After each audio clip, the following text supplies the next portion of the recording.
Concept mapping आज का हमारा टॉपिक है कॉन्सेप्ट मैपिंग। कॉन्सेप्ट मैपिंग को अवधारणा मानचित्र कहा जाता है। इसका प्रयोग क्यों किया जाता है? हम अपने कॉन्सेप्ट को मैपिंग के थ्रू अरेंज करके याद रख सकते हैं। ये एक ईजीएस्ट वे है। आपने देखा होगा मेरे सारे वीडियोस में मैंने मैपिंग के थ्रू ही आपको ये चीज़ें समझा रही हूँ, क्योंकि जब मेरा एग्ज़ाम था तो मैंने ऐसे ही अपने नोट्स बनाए थे और मुझे एग्ज़ाम में बहुत अच्छे से याद रहे थे।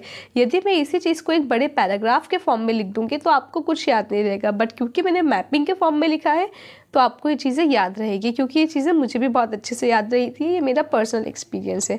अब कॉन्सेप्ट मैपिंग जो है वो डी नोवेक के द्वारा दिया गया है। इन्होंने 1970 में कॉन्सेप्ट मैपिंग दी थी और ये जो डी नोवेक है वो कर्नल यूनिवर्सिटी यूएसए से पढ़े हैं और ये कंस्ट्रक्टिविज्म है। ये आपको पता होना ज़रूरी है। उसके बाद कॉन्सेप्ट मैपिंग जो होती है वो विजुअल और ग्राफिक रिप्रेजेंटेशन होती है। मतलब विजुअल मतलब आप इसे देखकर समझते हैं, आप इसमें पिक्चर्स भी ऐड कर सकते हैं, इसलिए इसे विजुअल और ग्राफिक रिप्रेजेंटेशन कहा जाता है। Third point, connect previous knowledge to new. Mapping हमेशा हमारे प्रीवियस नॉलेज को नए नॉलेज से कनेक्ट करती है, जो कि बहुत ज़्यादा इम्पॉर्टेंट है।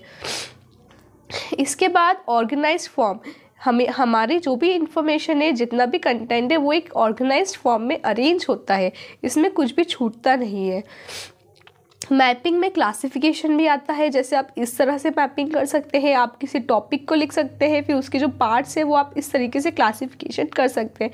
तो ये चीज़ें बच्चों को ज़्यादा अच्छे से याद रहती है।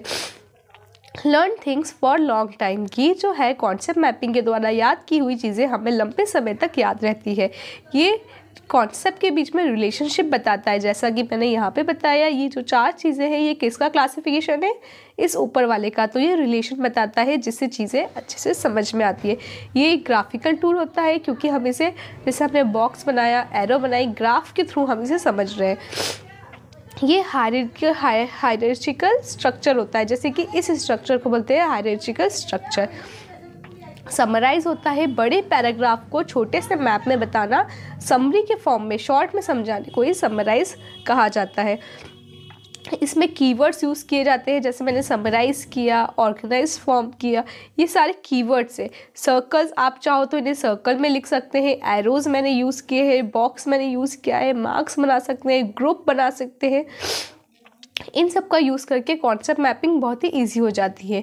आपको भी अपने नोट्स मैपिंग के फॉर्म में ही लिखना चाहिए, इससे पढ़ाई बहुत ईजी हो जाती है। यदि आपको मेरा वीडियो पसंद आया हो तो प्लीज़ मेरे वीडियो को लाइक करें। Thank you.